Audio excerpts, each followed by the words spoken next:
Andrew, welcome to Constituting America's Constitutional Chats. We are so happy to have you here with us today and would love to ask you to just start with an overview of Articles 6 and 7, and let's go from there. Great. Thank you, Kathy, for that nice intro, and thank you for having me here today. This is just a wonderful organization, and I think the work you all are doing right now on going through the Constitution and showing the next kind of generation of how our Constitution works and explaining why it's such a remarkable document and why it's proven to be such an amazing foundation for our government for over 200 years. So today I'm going to start with I'm going to discuss two articles of the Constitution that most people do not know much about. In your earlier discussions of the Constitution, I'm sure you heard a lot about kind of the famous grand structure of the Constitution, that it sets out the separation of powers, bicameralism, federalism. These are the innovations of the Constitution that are rightly celebrated and very famous. Today, however, we're going to shift and talk more about the pragmatic, operational side of the Constitution and the Founding Fathers. The things that they needed to do if they were going to establish a new government. And foremost amongst them is money. In particular, how is the new government going to finance itself? Additionally, how is the new government going to come into existence? This is a question that might not seem to be foremost amongst people's minds about, actually, how did the Constitution come to be? But it's critical because you can have the best conceived kind of theoretical concepts for what a new government should look like, something like Plato's Republic, and daydream about, well, it'd be great if there was a government that looked like so-and-so. However, if you don't have the means for a constitution to become the law of the land and accepted by the people it governs, those theories don't really matter much, don't really matter that much, and aren't going to have a lot of practical application. So you'll see in my discussion here that the founders were very pragmatic. They had very clear principles about the importance of free government in establishing a republic. Those being very kind of revolutionary ideas at the time, but they were also very pragmatic about the steps that needed to be taken if the new government was first going to come into existence and to succeed. And you're actually, I hope to show how there are these two concepts here, these two articles are interrelated because first you have to, if you have a source of financing for the government is going to depend on whether or not the government's going to be around. So you need the government to go into existence and be ratified. At the same time, people are more likely to join a new government if they know that it's going to have a steady source of income, that it's going to be financially sound. So you can see how both of these articles play off one another. So with that, quick intro, let me start with kind of some context here. And I want to start with what I think every discussion of the Constitution needs to begin with, which is the actual Constitution. And if you look at, if you think about how the Constitution is organized by article, it's pretty easy to see themes in them. Article 1 covers the Congress, right, and the legislative power. Article 2 covers the president and executive power. Article 3 covers the Supreme Court and judicial power. Then Article 4 covers the relationships between the states, full faith and credit clause, privilege and immunity clause, and the admission of new states. And then Article 5 covers the process for amending the Constitution. So Article 6, we're going to talk about here, really covers the relationship between the federal government with the states and the need to kind of bind and create a unified, holistic national government. And then Article 7 covers how ratification, how this new government actually comes into being. So you can see the founders, when they drafted the Constitution, most of them were there were some pretty good lawyers amongst the crew who drafted the Constitution, and you can see that by the organization of the Constitution. I always think this framework is helpful too to have to appreciate, because it, one, helps you understand where to go if you have a question about the Constitution, generally what article is likely to be covered. And also it does set out nicely how the structure interrelates and connects with each other. And you'll see a lot of that with Article 6, which again, I think really helps bring these other articles together. So with that, let's start and go through each article one by one, and we're going to go clause by clause as well to make sure we really understand what each of these provisions in the Constitution mean. So with that, why don't we start with the assumption of debt clause? Why don't we put it on? And let me just read it. So you can see here, all debts contracted and engagements entered into, in key language here, before the adoption of this Constitution shall be valid against the United States under this Constitution as under the Confederation. So it's not a lot of words, one sentence, as usual, written in kind of constitutional language with a dependent clause. But what does this mean here, and why is this clause important? It's very usual. It's a clause that I think most people read and ask, why is this here? Well, it's here because for a very important reason, is that when the Constitutional Convention was ongoing, one of the key factors that led to the Constitutional Convention was the need to improve the finances of the national government. Money is essential for any government, right? You can't have a government unless you have the money to pay for its employees, pay for government services, and critically, at the time the Constitution was adopted, pay for an army and navy to provide for the national defense. And if you don't have funding as a result, you're not likely going to have a government very long.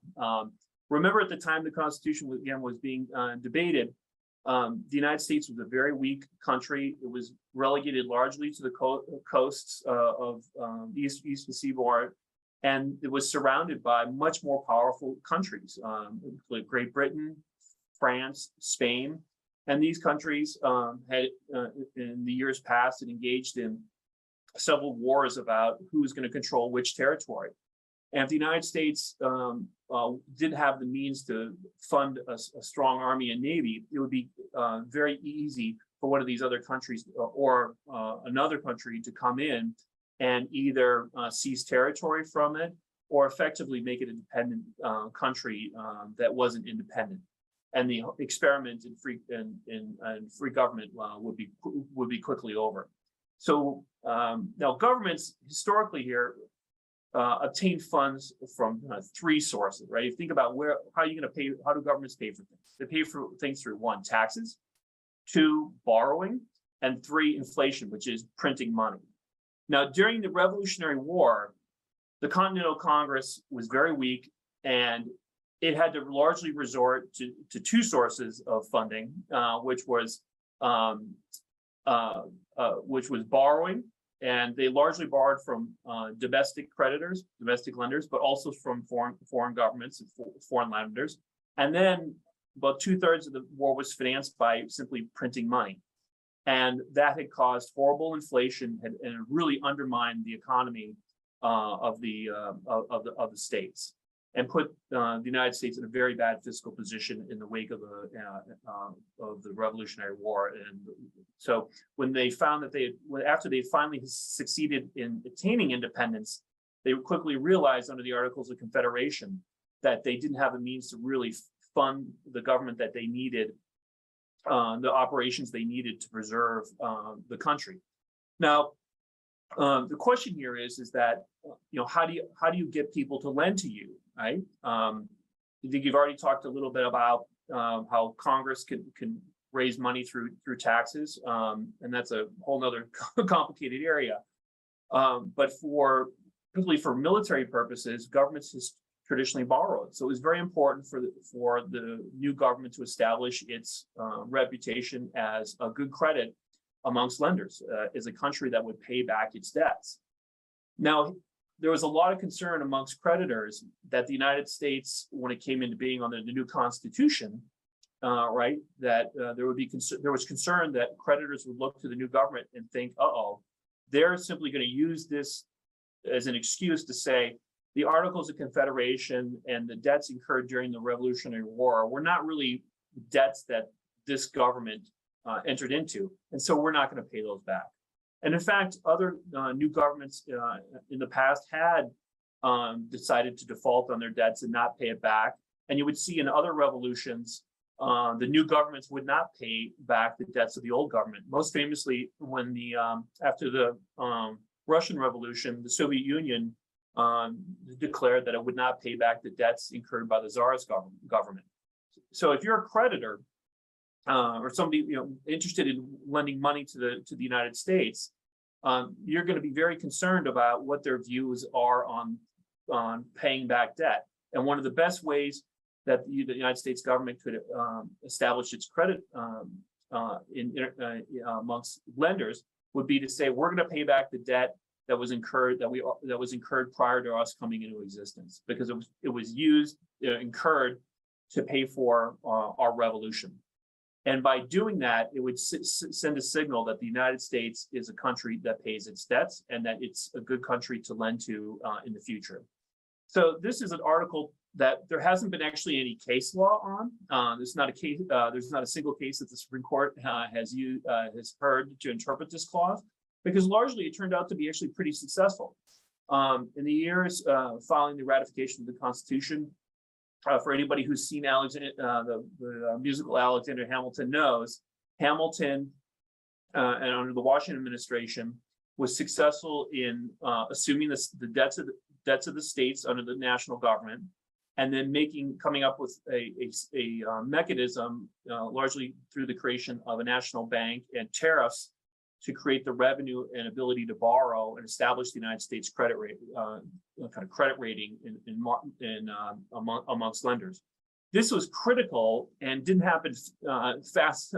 Couldn't have happened fast enough, because very soon into the new government's life, you had conflicts with France in the kind of quasi-war with France under the John Adams administration.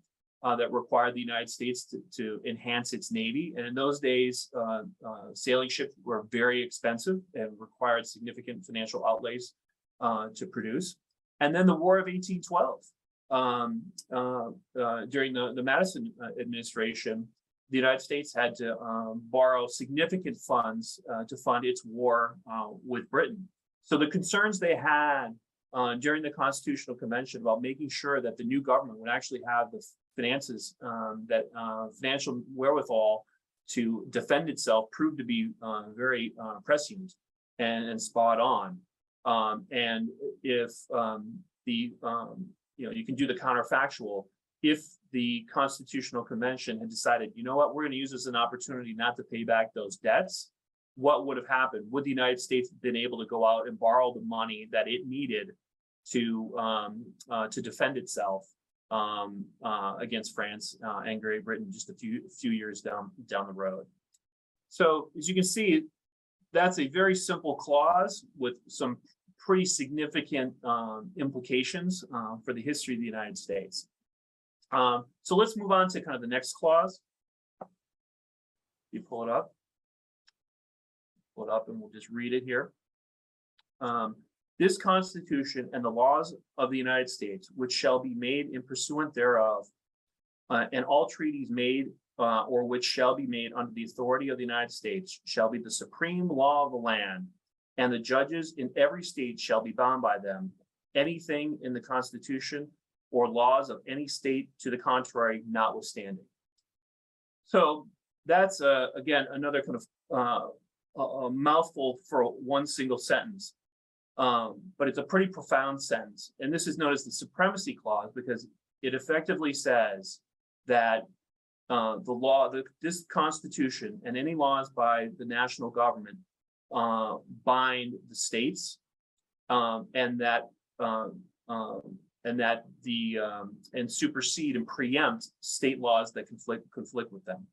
You can see that the Supremacy Clause was needed here. If you think back on how the Articles of Confederation worked, it was very unclear on where the jurisdictions of the different states began and ended, and the Congress was very weak under the Articles about having authority to step in and mitigate those disputes. In addition, there was always a question about whether or not state sovereignty would still exist and what the nature of state sovereignty would be once there was a stronger federal government created under the Constitution. The Supremacy Clause attempted to kind of take that issue off the table once and for all and say federal law trumps and supersedes state law. Remember, we're designing a national government here. It's a government that's no longer 13 separate sovereigns that are working together in a confederation, but a new government that is composed of the 13 states, but that is a separate and national government that works across the peoples of all the states who are citizens of this new government. The Supremacy Clause, in contrast to the Assumption of Debts Clause, the Supremacy Clause actually has a long and interesting history of constitutional decisions about it, about what the limits are, how it interacts with state law. John Marshall, the famous Supreme Court justice who really did the most to establish the basic principles of the Constitution during his long Chief Justiceship, had several very important cases where he nullified state laws that conflicted with federal law to make it crystal clear that federal law was supreme. Now, despite this clear language, throughout the history, American history, there have been attempts by states to push back on the Supremacy Clause. Probably most famously, Thomas Jefferson and James Madison, a few years after the ratification of the Constitution, sponsored what were known as the Kentucky and Virginia resolutions, where they asserted that the states had the ability to nullify federal laws that they viewed as unconstitutional. So then there was a nullification crisis during the presidency of Andrew Jackson, where the state of South Carolina believed that certain tariffs were contrary to the Constitution. And then also clearly during this lead up to and during the Civil War about the role of the states in relationship to the federal government. But this, going back to my theme about what is Article VI about, and in my view, it's about kind of bringing the country together. And you can see with the issuance of debt at the federal government, it means everybody in the country is now bound by fiscal obligations. The citizens of the United States altogether owe to pay this money back and also receive the benefits of that money. The Supremacy Clause then makes sure that it binds the decisions of the people of the entire United States on the entire country, and you don't have different pockets that are governed by separate laws. It's one country that this clause is trying to cement and put into place. We can come back more onto that. The Supremacy Clause, there's a lot there that we could talk about. For the sake of time, I will move on to the Oaths Clause. We'll put that up. Okay, next one. This clause says the senators and representatives before mentioned and the members of the several state legislatures and all executive and judicial officers, both of the United States and of the several states, shall be bound by oath or affirmation to support this Constitution. Again, this is another clause that merely seems to be a formality. Is that there should be an oath when you decide to take office and serve in the U.S. government or in the states. But if you think kind of carefully about what the language is actually doing here, is it's putting an oath, an obligation, upholding on Constitution, not only on federal officials, all right, that this is a Constitution that establishes a national federal government, but it's also putting that oath on state officials, and that they're going to be bound by the Constitution as well. There are a couple practical reasons for that. Is that, as you've probably seen in your discussions of our other articles, the states actually have a lot to do with the federal government. The state legislatures at the time of the ratification of the Constitution, and for 100 and some years afterwards, appointed the members of the Senate. So state legislators had a duty to the Constitution through that obligation. Governors of the states appointed vacancies or Senate seats, for example. So there's an obligation there on their part to preserve the federal government. And most importantly, on the state judiciary, that they would uphold the Constitution in their administration of justice. This is actually a point that was highly debated at the time about whether or not the federal judiciary and federal law would encroach on state law. And those who are most ardent defenders of kind of states' rights and state sovereignties were very concerned about that the federal government would be creating not only law but courts that would eventually dictate the results in state courts, and that litigants would be forced to go to a national court instead of one of their local courts. So this clause, though, as you can see again, kind of on our theme, is that this is has a binding effect. Is that it makes sure that state officials are also vested in carrying out and being faithful to the U.S. Constitution. And then let's go on to the next related clause, which is the religious test. Yeah, which is the second part of that, which says that no religious test shall ever be required as a qualification to any office or public trust under the United States. Now, this is a clause that seems kind of common sense to us now, but at the time was pretty radical. Most countries in the world had required you to be a member of a particular religious belief or in a particular church, in fact, to serve in government. In Great Britain, you had to be a member of the Church of England, for example, to serve in government. And what this clause was designed to do was to say that anybody, regardless of what your religious beliefs were, you could serve in government. This also had the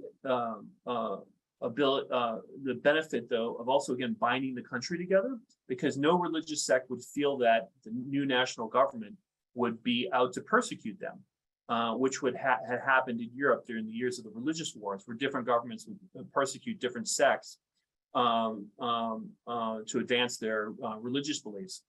And you can see the idea here is that with this clause, it says we're going to be a country that welcomes everybody regardless of their religious belief. That everyone can serve in the government, and you don't have to worry about this government persecuting you. That's a great way to build buy-in for the Constitution. And it's also important for establishing stability amongst the new country, and to avoid having religious faction result in turmoil in the wars that had happened, in civil wars that had happened in Europe over religious disputes. So it's a very kind of forward-looking provision that today, again, seems common sense, but at the time was a real advancement in the construction of a government.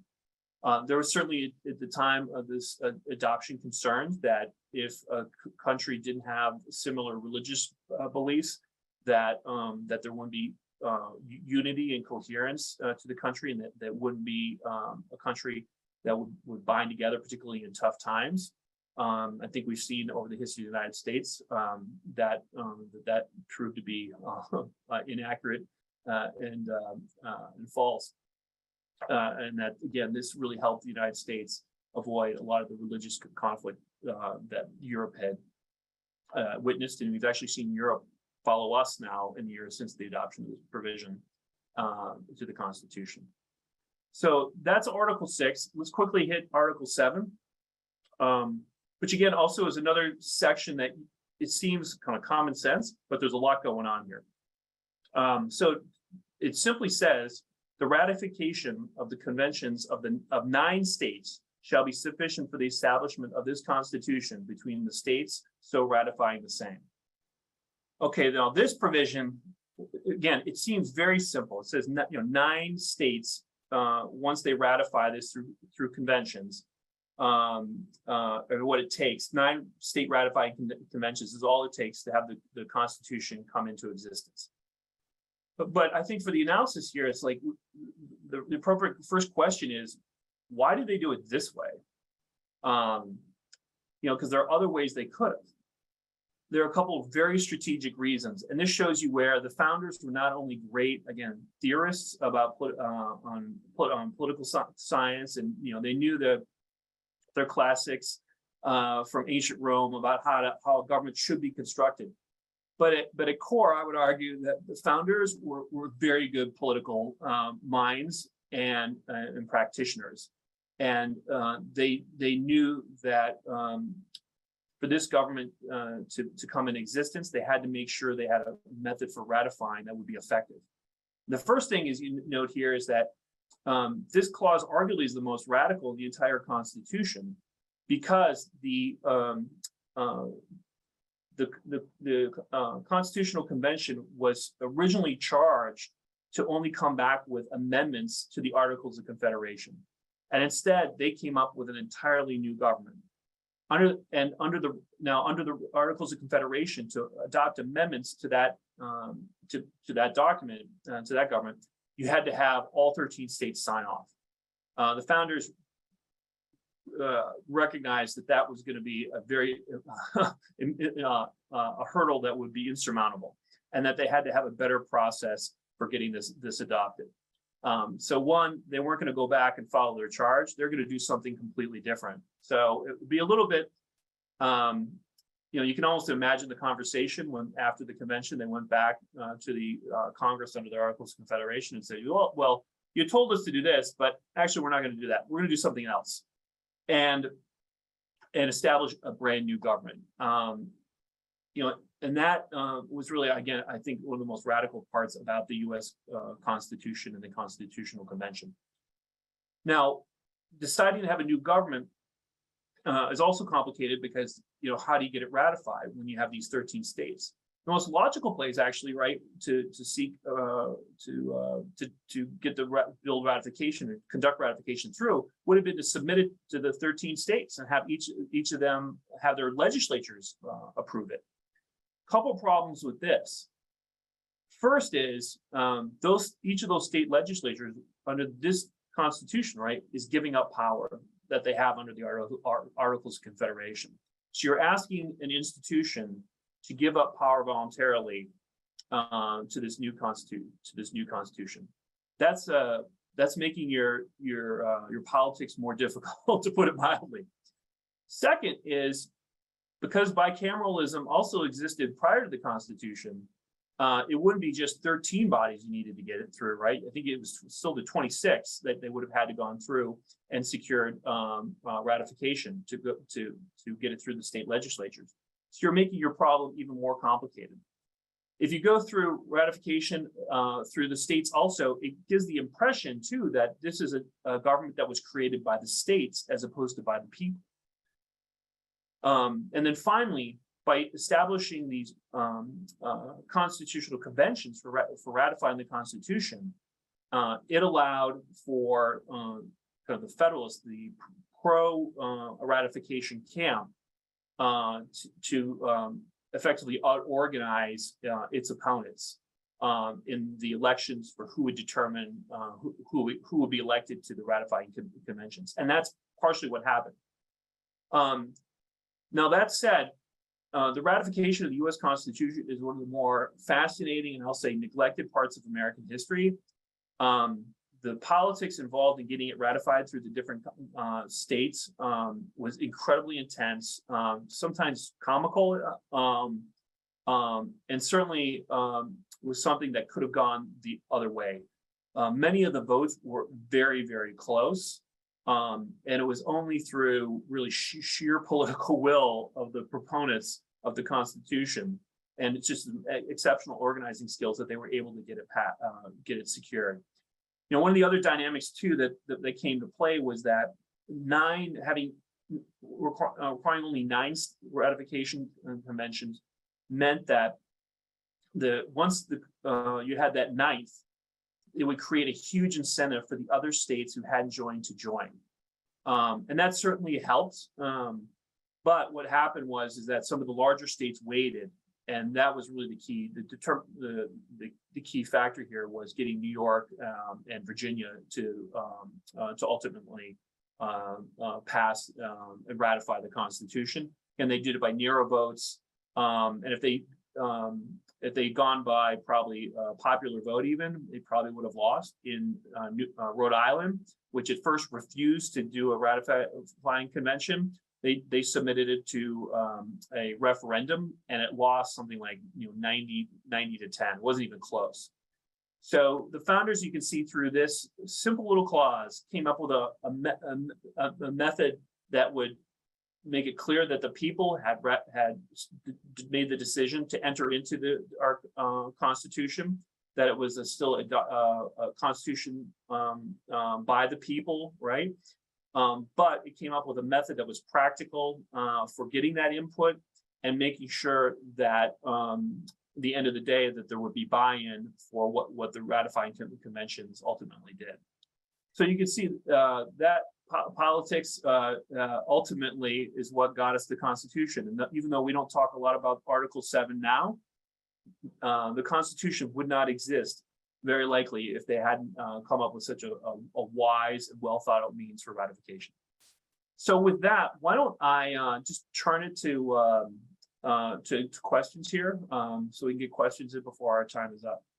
Yeah, thank you so much. That was just a great summary of Articles 6 and 7. And especially how you wove the history in to all the different clauses and so many things that I have been studying the Constitution now for a long time and never thought of before. So thank you. Tova's got to get to class. So we want to give Tova a chance here to ask a few questions. She's got about 7 minutes before she needs to depart. Tova, what's on your mind today?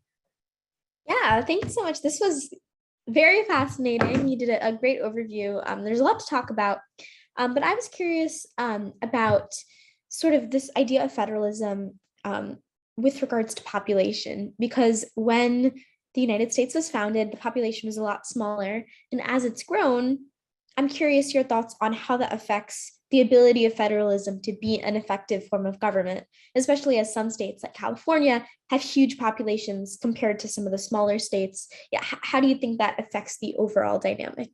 So this is a great question, and it's one that Madison in particular struggled with and thought a lot about, because ancient political philosophers all thought that republics had to be small, and that they didn't see how you could have a coherent government with a large population, and particularly under a government with a large geographic scope, such as the United States have. Now, some of that deals with the fact that communication methods were very different back then, right? Nothing moved faster really than a horse, and trying to communicate and get people together to make decisions in fast enough time was certainly an issue.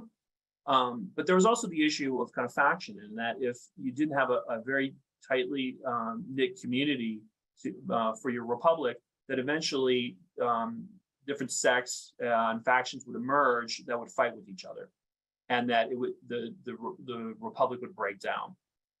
Now, Madison's kind of genius retort to this was that actually a republic is going to be more stable if it's bigger, because there will be more factions that counteract each other, right? Ambition will be used to counter ambition, and have those factions realizing that no one faction could dominate the government meant that the chances of the government being used in a tyrannical way and sparking a civil war would be significantly less. So now the question is, does that still exist? When the Constitution was ratified, the United States, there are 13 states and a population of about 3 million or so. Now we're over 300 million. I guess I would contend that I think the results are pretty clear. The United States is still, the most dynamic country on the face of the earth, and it's a large part due because we have a government that does kind of foster kind of diversity and spawns unique thinking, creativity, and but it also creates a system where the rules apply to everybody. And there's not fear, I think, of one faction gaining political power, all political power, and using it against another group. We don't live in that world. And it's foreign to us even to talk about it and to think about that happening, which shows kind of the success that it's had. So in a way, I think Madison was right. And I think he would be just amazed at how right he was. I think he would be happy to know that a population of 5 million, or could have pulled off a republic, or 10 million, 20 million, but 300 million, and to be a country as large as we are now, I think would have amazed even him. But really but all positive. Would have been just thrilled to see. Yeah, it's beautiful. At the time, it really was an American experiment. I mean, we still are, but they didn't know how it would turn out. So now we have hindsight and can sort of look back with amazement. And then my other question was, we talked a bit about the, altering the Constitution and the amendment process just a bit. And I was wondering, compared to other written constitutions out there, how easy is it to alter the U.S. Constitution? And how do you think the ease or lack thereof of altering the Constitution plays into these debates about federalism and the power of the government? Well, first of all, remember, the mere fact that you can amend the Constitution, a written Constitution, was a radical notion at the time. Right? Usually at that time, the king largely determined your rights and obligations, or they had in Britain, which was kind of an unwritten constitution that was more based on traditions. It wasn't very well laid out. So the mere fact that the founding fathers decided to put it on paper, make it clear, set a very transparent manner what the powers and obligations of the federal government are and what the rights of the people are, was a pretty amazing thing. And then to say, we're going to allow the people to change the government either through the Congress and subsequently by votes by the state legislatures or by constitutional convention, was also just a radical idea, right? It shows that this is a government made of by the people, and that the people ultimately are going to determine what that government looks like. Now, the amendment process for the Constitution, historically, if you look at it, there have been a fair number of amendments over its history. And this is something that I think there's a fair debate about whether it should be easier or harder to amend. Making it difficult as they did to amend has the advantage is that it really does require national consensus to change things, and that no one group can simply come in and change the Constitution to advantage itself, right? Purely for political purposes, which they're worried. We haven't seen that, and we've actually seen the Constitution amended in some pretty substantial ways and important ways over its history. And I think one way to think about the amendments is that the original Constitution certainly had its flaws and problems. The United States had a lot of work to do to live up to the ideals of the Declaration of Independence and the preamble of the Constitution. But it set in motion a process by which it could always strive towards those ideals. And the amendment process has proven to be a way to make a more perfect union, particularly through the Civil War amendments, 19th Amendment, expanded voting rights in particular, improved civil rights through the amendment process. So in one respect, it's been very effective. Now, whether or not, if it was easier, would it be easier to get those amendments in sooner? Would there be other amendments that the Constitution needs? I think that is a very fair area for debate. But overall, I don't think right now it's kind of impeding the effectiveness of the Constitution. Well, thank you. And that's a great answer. And I think Tova's had to depart a little bit early today, but I'm going to take it over to Jewel and Jordan now. Hello, thanks for a greatly informative show so far. I have one question, and I'm going to ask you to wear the facade of some extreme hubris as you answer, and just kind of answer with a little bit of fun. All of us on this show believe the Constitution is a masterpiece. We also believe that no document can make up for the virtue of the people. So we've talked about that on the show all the time, and just wanted to say that so you understood it before I asked the question. So my question is, in the face of any type of government abuse of power, and we look at these clauses or articles, is there anywhere where you would think, maybe this could be improved like this, or maybe we could put this amendment in or something for the purpose of reeling in government abuse of power, particularly whether federal or state, because I know that these clauses and articles have to do with both. Yeah. I don't have one in particular now, honestly, that I would change. I think one of the virtues of the way the Constitution works is by design, is that it says what it needs to create a structure and to set kind of the foundational pillars and set the foundational pillars and establish the core rights. But then it does leave up, as you kind of allude to, the operation depends on the people, right? At the end of the day, this is a republic, and it depends on the people who serve and the decisions they make. And so you do certainly need to have, to use the philosophical language, virtuous people serving, to make sure the power that's given to the federal government and state governments is used in an effective manner.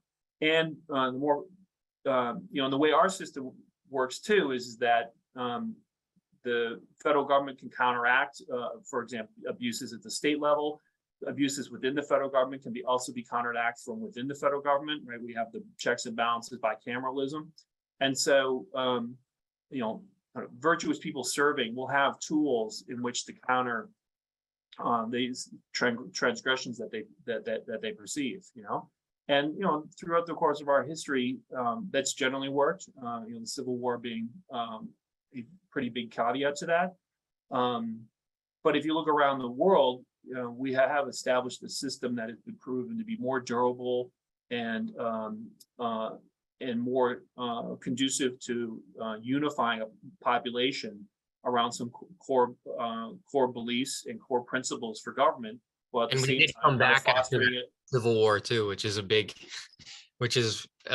testament to what you're saying, is that our country is actually stronger than it was before the Civil War. Yeah, that's no doubt. It took a while, but yeah, I mean, we're and it's still kind of a work in progress. But if you look around the world, we have done an amazing job, largely due to the structure of the Constitution, about creating a very durable government and a stable society built on that. So it's pretty remarkable, that it's lasted this long.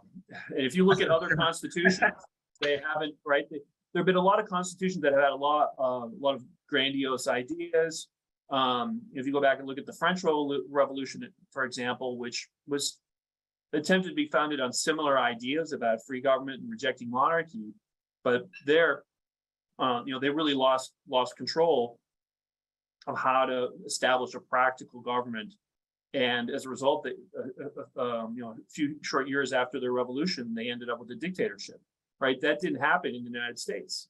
So I actually have a question kind of pertaining to that, because I was thinking about the Supremacy Clause, and it seems like that would have been a big holdback for a lot of the guys forming our Constitution, because they really wanted to be independent and they didn't want this huge thing looming over them. But they knew that if the federal government was out of their bounds, out of the constitutional binds, that the states could act independently. So do you think that push-pull really is what created this strong bind and independency of state and national? And was that ever seen in, or has it been seen in other constitutions? And do you think that may be a big point or reason for the lasting of ours? Yeah, We're done with our questions, Kathy, so you know. Sure, they're great questions. So, you're exactly right. It was one of the key points about the Constitution, key points of debates during the Constitutional Conventions, of how much power was going to go to the federal government. And the Supremacy Clause proved to be one of the most essential for making sure that the states didn't run kind of roughshod over the new federal government. And that's where John Marshall came in and interpreting and using the Supremacy Clause to make it clear the federal government's laws preempt state laws. Without that, you really don't have a national government, right? And it's more of a confederacy of approval of when the states want to submit to federal law. That's a very different type of government. You've seen in the European Union a real struggle and the relationship between national and EU law in a way that we don't have here. They have a much more complex way of governing determining which areas the EU governs and which ones the national governments have, because the national governments still retain really national sovereignty in a way that our states do not, particularly say around foreign policy. So the EU actually right now is kind of a good contrast on how the Constitution could have been very different, and we would have had a very different type of government here, and really different society, because over time, the unity that we have in this country, particularly amongst commerce and borders, and Americans move, from Maine to California and Oregon to Florida without kind of thinking about it. Whereas, if in Europe, if you're moving from Spain to Germany, or from Greece to Britain, those are pretty big differences, and you don't see as much moving. Whereas the United States, we're a much more unified country in that respect, and that has a lot to do with the Supremacy Clause. So you can see how these simple words on a piece of paper have real impact on the way our lives are and the way our country works and our society is today, even though that they were drafted more than 200 years ago. All right, thank you. We're going to pass it over to Thank Kathy for some questions. Well, thank y'all. Great questions and wonderful presentation today, Andrew. We've got some really enthusiastic audience members as well that have some questions. And first, we want to give a quick shout out to all the teachers with classrooms who are watching today. We've got some homeschool classrooms. Hope Mucklow and Terry Zeleznak are watching with their homeschool students. Then Frank Taylor has 20 students watching today, and Teresa Kukla has 37 students at the Tabernacle School who are watching today. So we want to say hello and welcome to all our students, and again, hope that all the students watching will enter our We the Future contest. But on to the audience questions. Lester Gabriel asks, does the Supremacy Clause only apply to enumerated and implied powers? In other words, what does the word pursuant mean? Yeah, so this is, as I indicated, there's been some interesting constitutional law about what the Supremacy Clause means. And there's actually been some back and forth at the Supreme Court about this. Initially, the Supreme Court took a very strong stance, as I indicated, under Chief Justice Marshall, that the Supremacy Clause not only preempted direct state laws that directly conflicted with federal laws, but also state laws that kind of impeded the exercise of federal authorities, for example, taxing the national bank. Over time, there has been some back and forth where the Supreme Court said that the federal government couldn't directly regulate certain activities of the federal of states. There's a kind of a famous back and forth during the 70s, where at one point the Supreme Court came out and said that, for example, minimum wage laws and employment laws would not apply or could not apply to the states and state employees. Then they reversed that decision a couple of years later and said actually they can, kind of on grounds that the states have other means of protecting themselves in the federal government, particularly through their representatives in Congress. Since then, kind of where the Supreme Court has indicated that the federal government cannot commandeer state officials to run kind of national programs. And this one actually, you can see kind of makes sense if you think about kind of financing once again, which is responsibility has to, the responsibilities of the federal government could be imposed on state officials, and then they could be effectively required to pay for carrying out certain responsibilities. And the federal government could say, well, that's not my problem to come up with the money to figure out how you want to undertake those activities that we told you you had to do. So as you can see, this gets to be a pretty complex area of constitutional law, which I would encourage you to read some of the cases here, because they are fascinating and they get to this real question of what's that relationship between the federal government and the states, and what's the nature of state sovereignty, particularly post the Civil War amendments, where it became much clearer that the federal government predominates over the states. Well, thank you. And along those same lines, Gary Porter asks, in your view, where does natural law fit in the structure of the Supremacy Clause? The founders accepted the reality of natural law, and Blackstone made it clear that natural law supersedes civil law. Any civil law in violation of natural law is null and void of legal authority.